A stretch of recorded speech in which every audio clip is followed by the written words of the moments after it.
Welcome to the Resilience Report, where each week we share the latest on companies engaging in inspirational solutions for our planet and engage with ecopreneurs and lighthouse leaders disrupting their respective industries in pursuit of better, more resilient business. I'm your host, Florence Scott. Thank you for joining me as we dive into this week's report.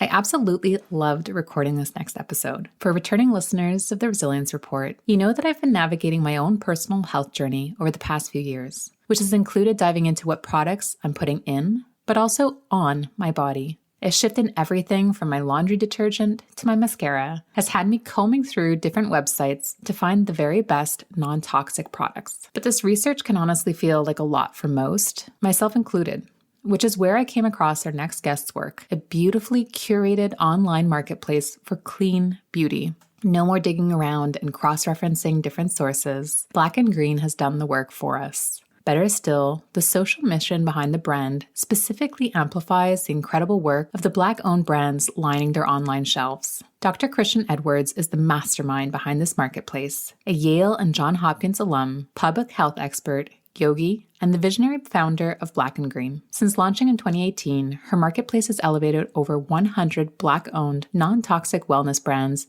and shipped tens of thousands of orders to conscious consumers across the country. Black and Green isn't just a business, it's a movement, a vibrant intersection of sustainability, health, equity, and Black girl magic, all rooted in Dr. Kristian's mission to help us live greener, cleaner, and more joyfully. In this conversation, I had the honor of speaking with Dr. Kristian, where we dove into her inspiring journey from public health to entrepreneurship, the realities of building a values-based brand, and the wisdom she's gained supporting Black women founders every step of the way. I promise that you're going to walk away with insights, inspiration, and most probably a few new favorite clean beauty rituals. Welcome back to the Resilience Report. This is going to be a really fantastic episode and one that I'm really curious about. Because when I think about the term greenwashing, I think the first industry I saw it in, because now we're seeing it everywhere. We're seeing it in the aviation space and tourism and energy. But I remember one of the first industries I saw this being an issue was in the beauty space. And I remember I absolutely used to be guilty. If it had a light and airy bottle and it said natural on it, I was definitely the one buying it. Since learned, there's a lot more research we can do. And we're starting to see some marketplaces dedicated to this. And our next guest is not only offering this kind of clean beauty marketplace with due diligence and research behind it, but also highlighting incredible entrepreneurs of the space with a much bigger, broader message. So with that, welcome to the show, Dr. Kristian. Hi, thank you so much for having me. This will be a lot of fun. You have a really unique background, and I would love to start there. Would you mind sharing a little bit about how you did this beautiful journey from public health to then founding a company and now leading the way at really disrupting the beauty space overall? Absolutely. So I'll tell you a kind of my story, my journey. And so I read an article in about 2016, 2015 that the products marketed to Black people are more toxic than the products marketed to everyone else. And so I didn't like that. Like, I kind of this is insane. And so I am a bit of a nerd. And so I kind of geeked out and started looking up all the studies, looking up all the ingredients, understanding what regulations are in place in other countries, and like trying to make sure I was using the most non-toxic products that I could.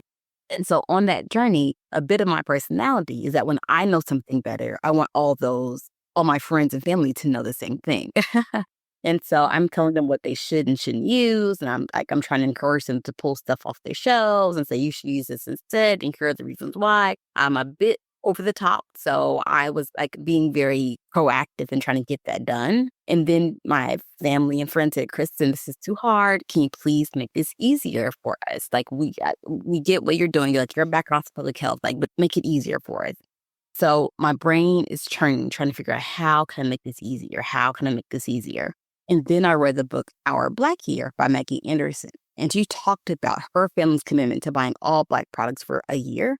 And I was moved by her book. And there was something in her book that kind of hit me is that you vote with your money. And so if you're intentional about what you're consuming, it's another way of voting, that you're indicating to the market, you're indicating what you think is important. There's value behind where your dollar is spent.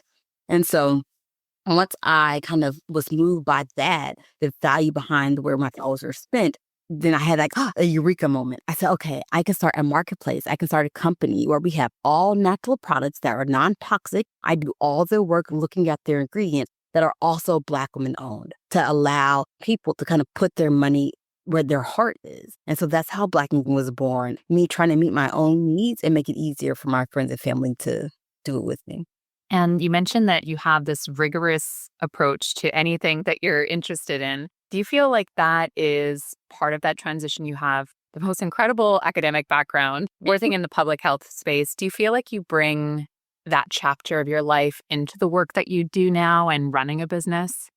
Absolutely, absolutely. I believe, because prior to me working at doing my business, I was a professor in at GW. Before I was a professor, I was in hospital administration. And that's kind of like the business side behind hospitals. And so I think I got a lot of firsthand view of what that looked like. What do these numbers look like? What does that mean? I worked at Hopkins for about 5-6 years. And so I kind of really got that piece of my knowledge base grew to kind of understand the way that businesses operate and the way that businesses work, because I don't have an MBA, but I think I kind of learned on the ground what that would look like. And I wrote my dissertation on health disparities and how when you can control for everything else, Black people still have worse health outcomes compared to anyone else. And so I understand that correlation doesn't always mean causation, but I was moved to try to see if I could help tackle pieces of that. If we know where products are marketed to us that are more toxic, we know foods are marketed to us that are more toxic, well, how can I start helping us change our relationship with these different inputs into our body to have better health outcomes? And so I kind of was able to take all this knowledge from all these different areas and kind of push them all in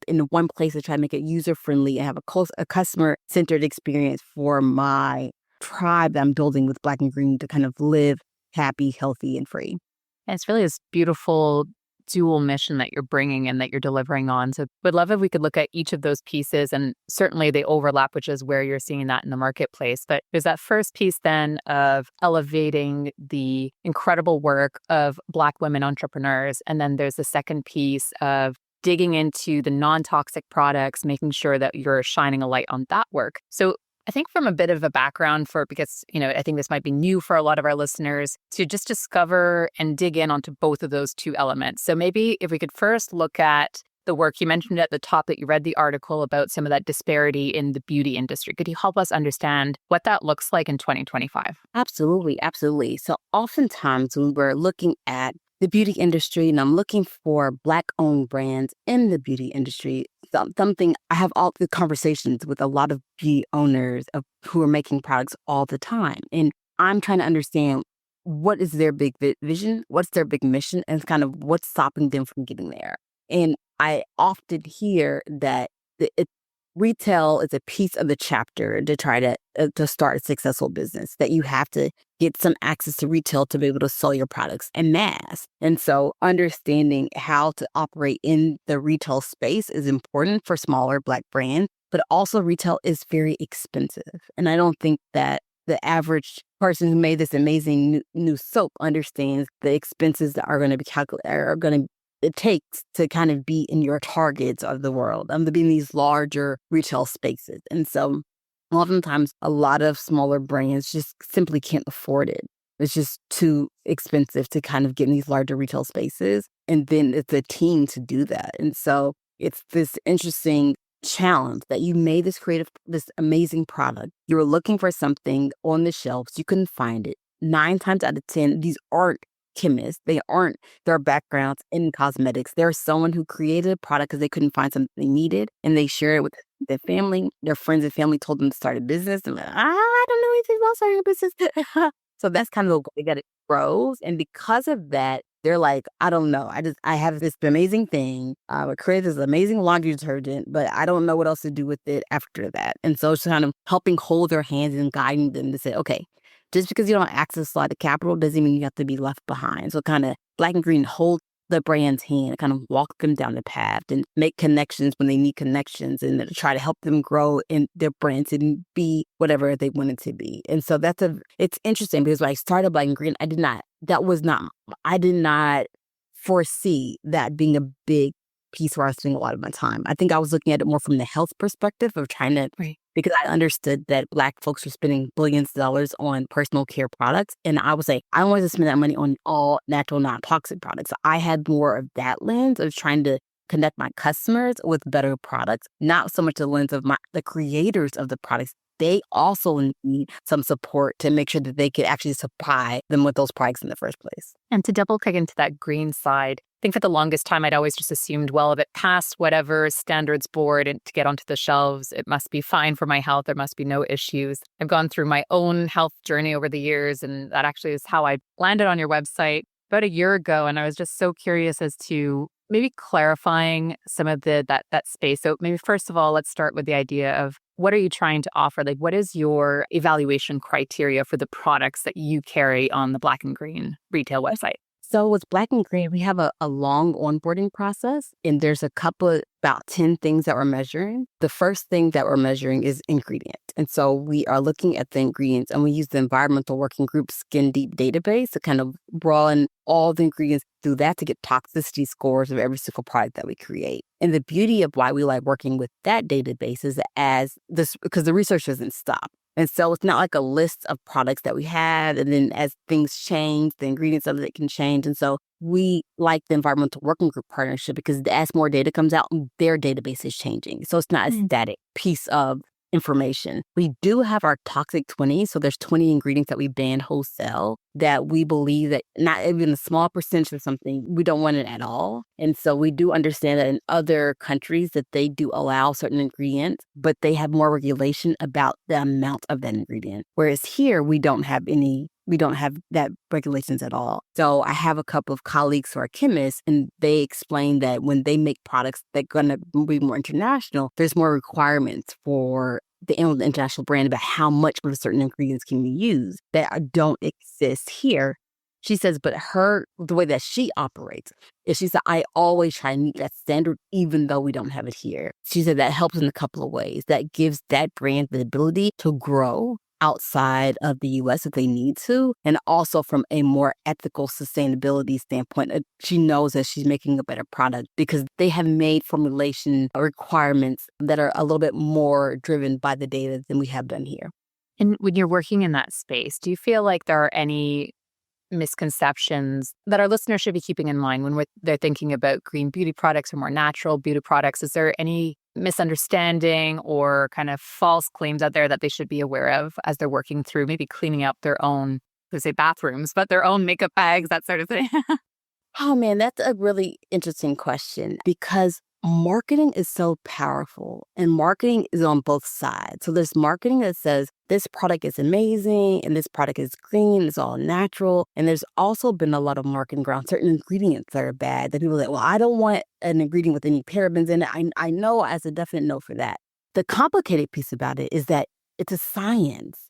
And a little bit of an ingredient and a certain percent may be okay, but it's not a lot of it. But the marketing can scare people wholesale off. I don't want that ingredient at all. And so it's very complicated and challenging for the consumer to understand because the way that marketing works, you just never know what's truthful. And what really hurts my heart in a lot of ways is that what we're being told and what we're being marketed to is very often not the truth, but is often what can make the most money. And so I think that once we understand that a lot of marketing is through that lens of money making, and then it makes you, as the consumer, has to be more critical. But the issue with the consumer being more critical is you're having so many things you're touching all the time. You don't have the mental space to be that critical about everything, which is finding amazing marketplaces who are doing that work for you. Because you don't have time to do all the research on every single product, on every single ingredient, to figure out what they do, look behind the mask of marketing. It's a lot of labor. So I think it's important why organizations like Black and Green, like Mom's Organic, places that you know that they have standards. When I shop from them, I know their standard, I trust their standard, but I don't have to take such a heavy lift when I want to pick that up. So I think it's I would encourage consumers to find amazing marketplaces that have high standards, so that way you don't have to do all that labor and work on every single product. And that's the product side. And when you go back to that entrepreneur space, one of the stories that I often hear is that when we're building more sustainable solutions, so we have a lot of entrepreneurs who listen to the podcast, and it feels like this one perception is that you can start a company that's more sustainable, but it's often the real challenge is found when it comes to scalability. How have you seen that within those entrepreneurs that you're talking to? And do you have any common threads that you see across those that are successful in scaling up? I actually love the example that you gave that someone actually started creating the products based on what would allow them to go internationally. So maybe that kind of theme is something that you would have seen. Yeah, it's such a hard question because when we think about scalability, we often think about how can I get my costs as low and tight as possible so I can multiply this by 1,000. And oftentimes the things that are more natural and non-toxic are more expensive. And so when you're on the line of trying to cut things off, it's hard. It's easy to want to leave that there when at the end of the day, if from a marketing perspective, you want to say, hey, I can say this thing is all natural and use that because there's no legal requirements for what all natural means. There's requirements for the word organic, but not natural. I can say this is all natural and use a cheaper ingredient that I know is more toxic, but it costs less to allow me to scale. So I think there is a challenge with scaling when it's an intentional, non-toxic choice that you're making. My answer to that always is that scale for your right audience. It might be it's hard to scale for everybody, but everybody's not your audience. And so if you try to make it so cheap where you can touch everybody, you're losing your quality. So understand what's the size of your market and scale for your market. So you don't need to push your prices down too much for scale because they might assume the quality is dropping in that. So I try to encourage entrepreneurs to stay true to your heart, stay true to your mission, stay true to what you're trying to create, and you can scale in that when you're true to it. You touched on the topic of marketing. Certainly when you're trying to build your brand, it is a kind of crazy moment in time, I think, from an algorithm standpoint. So I'm very curious if you have some tips when you are talking to those entrepreneurs as to maybe what you've seen work or things that haven't worked from a marketing lens when you have maybe more of a restrained budget. Yeah, and that's such a good question. I started Black and Green in 2017, and I have seen a lot change in the marketplace now. And what worked when I first started isn't working anymore. And so it requires a nimbleness and to listen and to understand, and to recognize that you don't know. It's the ability to recognize that I don't always know. So I have to always keep my ear to the ground to understand what's happening so I can be flexible and nimble enough to pivot when you need to. So when I first started Black and Green, Instagram was newer. And so when we were posting, at one point, we were posting 4 or 5 times a day, trying to just get out there and get in front of people. And I was so successful, we were growing so quickly. Our engagement was really high, under that strategy that was working. Now, with the way social Instagram has changed, if you aren't paying for content, people very rarely aren't going to see it. And so we had to make an internal choice from a business perspective. Do we want to invest money in marketing with the social media, running the ads where our ad spend is going to go to a big company, or we prefer to have our marketing money go to influencers and have them talk about our products? And so we just made a different move, a different spend with our marketing money because that was more consistent with who we are, our ethos, and our belief system. And it makes us less a victim of how they're constantly changing their algorithms, constantly changing what they see. It's all over the place. Versus we're these influencers, we create relationships with them, and they love and talk about us with their friends and family all the time. Yes, they're in both social, but they'll also talk about outside of social. So that community aspect and that people connection aspect was a really important part of Black and Green. And so that's what we're leaning into from a marketing perspective. That's brilliant too, because at the same time, you're investing in these content creators who are in their own right entrepreneurs. So I think you're hitting those entrepreneur communities in 2 different spaces, both those creators, the content creators, and then the product creators. Exactly. And are you working on any special projects at the moment or anything that gets you really excited when it comes to Black and Green? Ooh, I love that question. We we started doing right before Corona. We were doing these tours where we were doing different events in different kind of different states and traveling to do these tours. And after Corona, we put a pause and a halt on the tours. We just came back last year and did our first big one, and we really enjoy it. Kind of the community feel. I think that Black and Green is growing beyond the product piece, and how products was a part of where we started, but now we are kind of growing into this. There's a complete chapter of what it means to live non-toxic, and understanding that your thoughts are a piece of that, the products that you use are a piece of that, the food that you eat is a piece of that, what you're reading, what you're watching, all that is in a part of the formula of trying to create a whole complete wellness and holistic wellness. And so Black and Green is the one to be a partner and kind of handhold, hug people on that journey as they're trying to think about the complete holistic wellness. I often say, if you're using a deodorant with no aluminum in it, but you have toxic thoughts all the time, I don't see that as a win. I said, so I want you to use aluminum-free deodorant, but I also want you to be conscious about what you're thinking, conscious about what you're doing, and conscious about the things how you're showing up in the world. And so I'm very excited for this next phase of Black and Green as we grow beyond just the products. So inspiring, and a constant reminder, I think, to myself too, and for all of our listeners, that it's not just what we put on our skin, but skin deep when it comes to removing this kind of toxic approach. What is your hope and vision for the future, for sure, of Black and Green, but of the wellness space overall?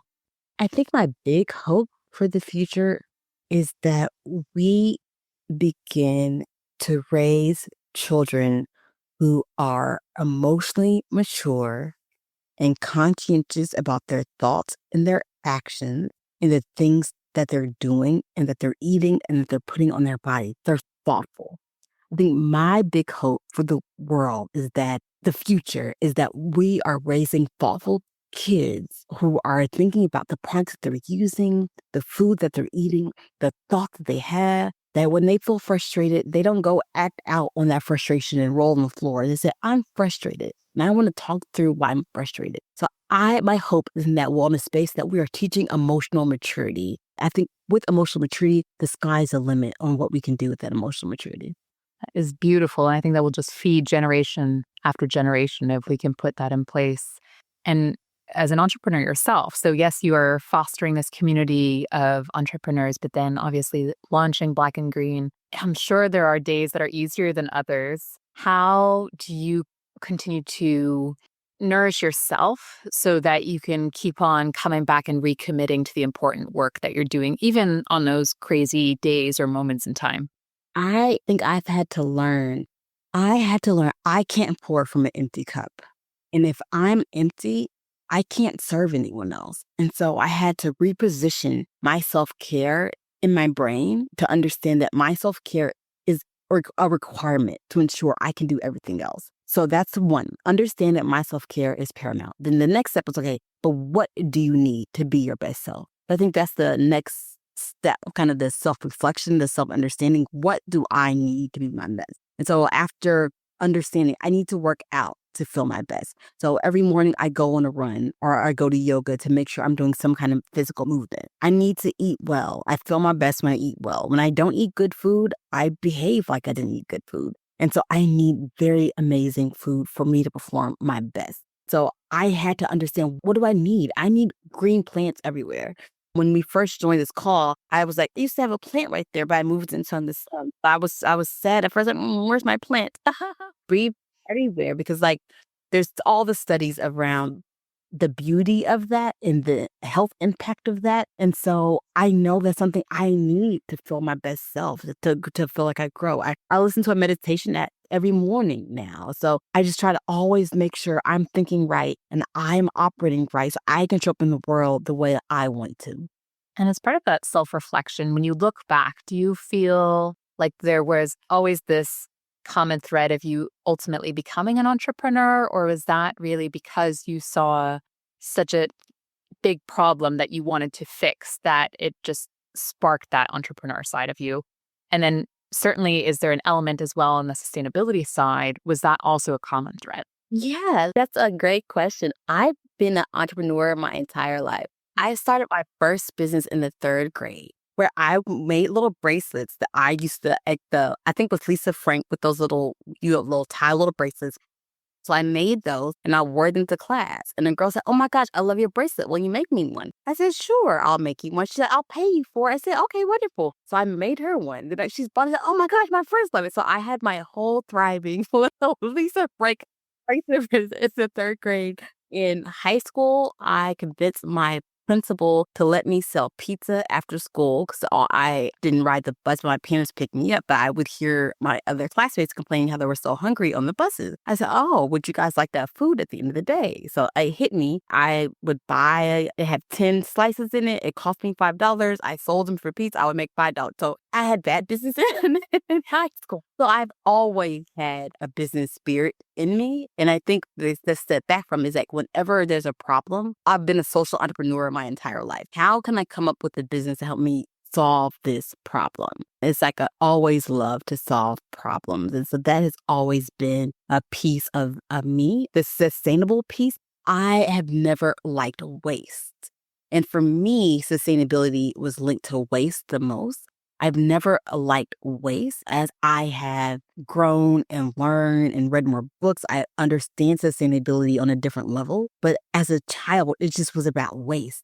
When my parents were done eating and they would throw their extra food away, it just never felt right with me. So there are people who are starving and we're throwing our food away like that. It seems wasteful. I've never liked waste. And so as I have grown, I introduced Johns Hopkins to the sustainability program. I saved them millions of dollars because they had so much waste in their system. Like, "Oh, why are you guys doing this? Nope, why are you guys doing this? Nope, why are you doing this?" I was helping them get more sustainable. And that's the beauty about sustainability, is often better for Mother Earth, it's better for the environment, and it's also better for your pockets because why are you putting out this paper that we could put in a digital system? Like, why? And why are we killing the trees? Like, we don't need to do that. So I think that my desire to kind of pull in waste and understand why are we creating waste in this, and then the psychology of it. Like, why are we doing this in the first place? Like why? Well, I would love our listeners to learn more about all of your incredible work at Black and Green. Where would be the best place for them to go and check out? Absolutely. So my website is www.blkgrn.com. On Instagram and all the social medias, we're at BLK and ANDGRN. And so you can find us everywhere: TikTok, YouTube, Instagram, Facebook, Pinterest, you name it, we have an account. And on those sites, I would get into a lot of trouble from some of our listeners if I didn't ask you what some of your favorite beauty products or trends are right now that you are loving and that you recommend for our listeners. Yes, yes. Oh, I love that. Okay. I think my favorite trend I'm loving right now is the double cleanse. That I just started double cleansing my face, but it's like I've seen such a huge improvement by the double cleanse. So I feel like that's an easy killer. Double cleanse. Always double cleanse your face. Like, I love that. And I was like, why haven't we been teaching this earlier? Like, it's logical. Makes logical sense.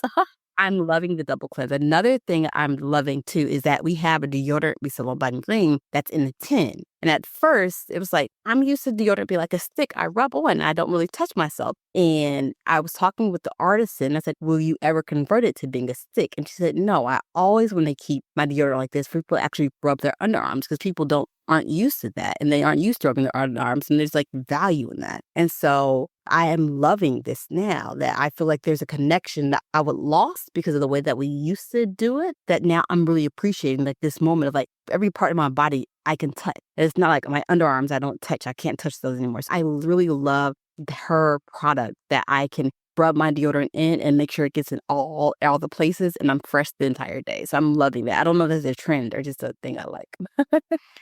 That's really interesting too. And just a side note, I mean, the fact that your lymph nodes are there, it feels like it's an important place for us to not completely lose our connection to. Exactly. So it's just I kind of understanding what boundaries have society put on our bodies. So now we don't even know our own selves that good because of what we thought was right and normal. It's just trying to break free of that. No, this is my body. I can touch all of it and understand the whole thing. And now I have a different connection. Oh, wait a minute. What is that happening there? If you never touch your underarms, you might not ever know that. Absolutely. Well, it's been such a pleasure talking to you. I know our listeners are going to go straight to YouTube or all your different social media channels to learn and hear more about and from you. I think you are a natural orator, which is why I would love to ask you the last question, which is what we ask all of our guests, which is, what do you think it will take for businesses and leaders to be resilient going forward? I think to be resilient, it requires authenticity. Because I think that resilience means that you can't be impacted by what they tell you you should do or what you think is right. You have to be authentic and true to what you know, because you always know. So you have to trust that inner voice inside you and be authentic and stay there and don't try to change for anyone. I think with that commitment to our authentic, real selves, resilience is inevitable. Well, thank you so much, Dr. Kristian. It has been such an honor talking to you. Thank you. Thank you. Thank you. Thank you so much for having me.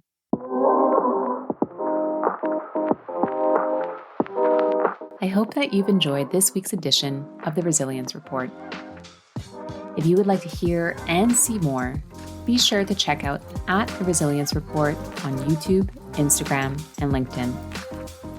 Until we connect again, remember, even on the darkest of days, we all have the opportunity to be a lighthouse for others as we collectively pursue better, more resilient business.